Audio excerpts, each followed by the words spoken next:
अस्सलाम वालेकुम। उम्मीद है आप सब खैरियत से होंगे। HL लेक्चर्स की जानिब से हमजा हनीफ आपकी खिदमत में हाजिर है। अगर आप टीचर हैं या स्टूडेंट हैं तो ये चैनल आपके लिए बहुत मुफीद साबित होगा, क्योंकि इस पर तमाम क्लासेस के तमाम लेक्चर्स अपलोड किए जाएंगे। तो अगर आपने चैनल सब्सक्राइब नहीं किया तो इसे सब्सक्राइब कर लें, और अगर आपको ये वीडियो अच्छी लगती है तो इसे लाइक ज़रूर कीजिए। 9th क्लास की केमिस्ट्री न्यू बुक 2025 की सीरीज़ का लेक्चर 9 है, जिसमें हम चैप्टर 2 का थर्ड टॉपिक पढ़ेंगे, डिस्कवरी ऑफ प्रोटॉन।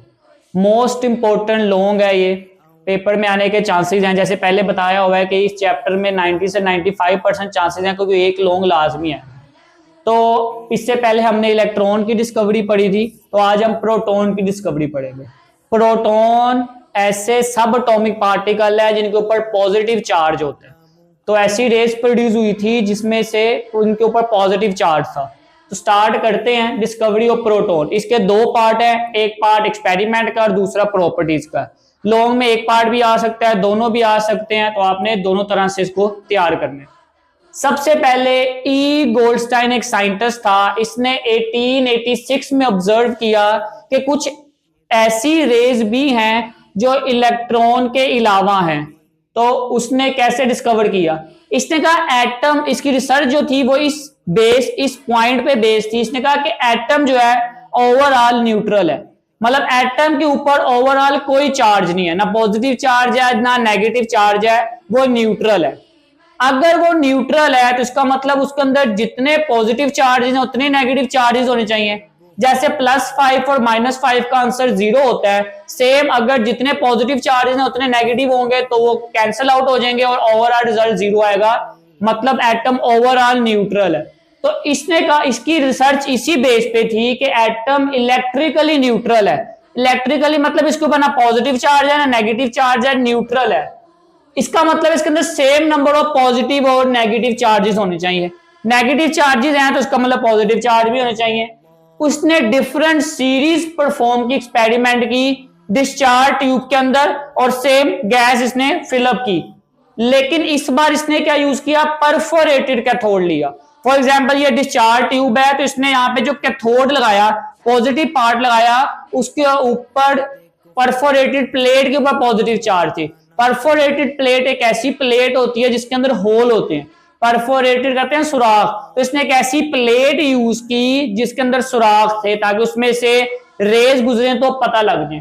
तो इसने डिस्चार्ज ट्यूब ली, गैस फिल की, उसके अंदर एक परफोरेटेड कैथोड लगा दिया। मतलब एक प्लेट ली और उसके ऊपर पॉजिटिव चार्ज है, लेकिन उस प्लेट के अंदर सुराख थे, परफोरेटेड थी। तो इसने ऑब्जर्व किया कि एक नई तरह की रेस प्रोड्यूस हुई है सेम डिस्चार्ज ट्यूब में, जो एनोड से निकली हैं और कैथोड की तरफ गई हैं।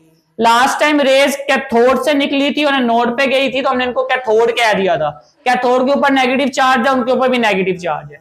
ये रेस एनोड से निकली और कैथोड की तरफ गई, इस वजह से इनको एनोड रेस कहते हैं या केनाल रेस कहते हैं। केनाल बेसिकली कहते हैं रास्ते को। तो बेसिकली ये रेस एक सुराख से गुजर के गई थी, इस वजह से इनको केनाल रेस कहते हैं। New type of rays other than cathode, cathode के अलावा न्यू टाइप की रेज प्रोड्यूस हुई जो कि एनोड से निकली और कैथोड की तरफ मूव हुई। इन रेज को इन्होंने केनाल रेज या एनोड रेज कह दिया।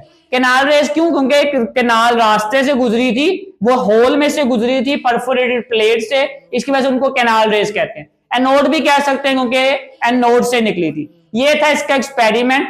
अब आते हैं इसकी प्रॉपर्टीज पे। इसकी जो प्रॉपर्टीज है वो गैस पे डिपेंड करती हैं। कैथोड की प्रॉपर्टीज गैस पे डिपेंड नहीं करती, जो सी मर्जी गैस हो रेज सेम रहेगी। जबकि एनोड की प्रॉपर्टीज डिपेंड करती है कि आपने गैस कौन सी यूज की है। हाइड्रोजन यूज करेंगे तो डिफरेंट प्रॉपर्टीज आएंगी, हीलियम यूज करेंगे डिफरेंट आएंगे, ऑक्सीजन यूज करेंगे तो डिफरेंट प्रॉपर्टीज आएंगी।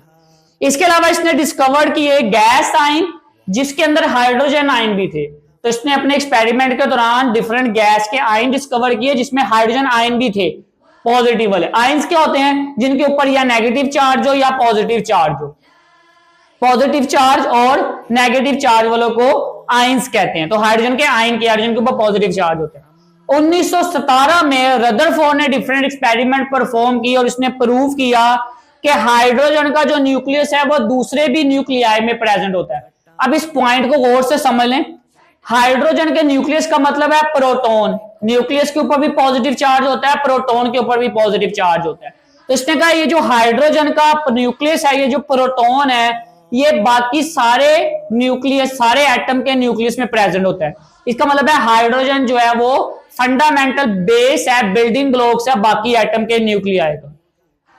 1917 में रदरफोर्ड ने एक्सपेरिमेंट परफॉर्म करके बताया कि हाइड्रोजन का जो न्यूक्लियस है, प्रोटॉन है, वो बाकी न्यूक्लियाई में भी प्रेजेंट है, बाकी एटम के न्यूक्लियस में भी सेम प्रोटॉन है जो हाइड्रोजन में है।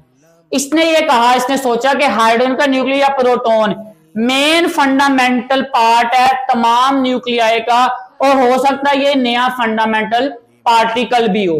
तो मेन हाइड्रोजन का जो प्रोटॉन है या न्यूक्लियस है वो बाकी तमाम एटम के न्यूक्लियाई में प्रेजेंट है, और ये नया पार्टिकल भी हो सकता था या बेसिक फंडामेंटल ब्लॉक भी। मतलब मेन हाइड्रोजन के प्रोटॉन या न्यूक्लियस से बाकी सारे एटम बनते हैं। उम्मीद है आज का टॉपिक आपको समझ आया होगा। अगर आपका कोई भी सवाल हो तो आप कमेंट में पूछ सकते हैं। मजीद इस वीडियो को लाइक कर दें, चैनल को सब्सक्राइब कर दें। आपसे मुलाकात होगी अगले लेक्चर में, तब तक के लिए अस्सलाम वालेकुम।